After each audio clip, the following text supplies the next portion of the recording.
Now here in Photoshop, I've created a white background layer, a text layer above it,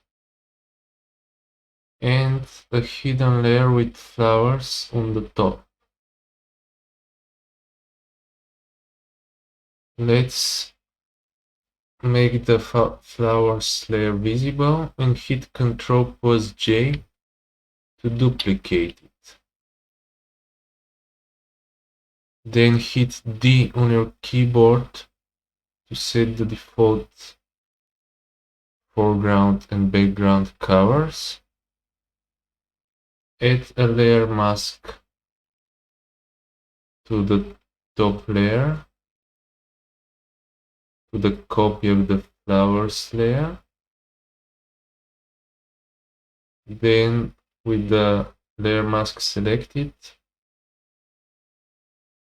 go to Edit, View, and for the contents, choose black.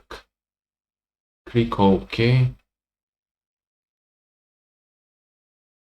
Now select the layer with the flowers below it, the original layer.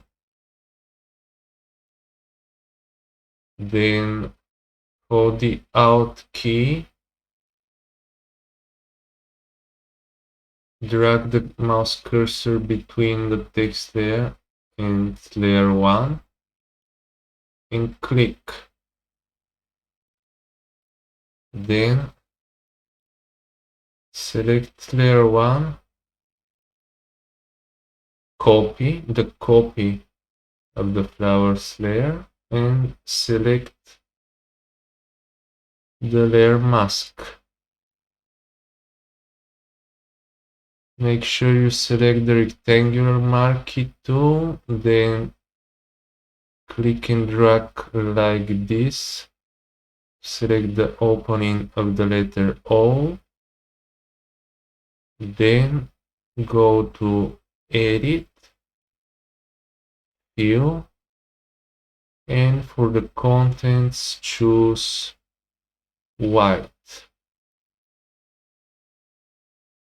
Click OK. Go to Select, Deselect. Thank you for watching.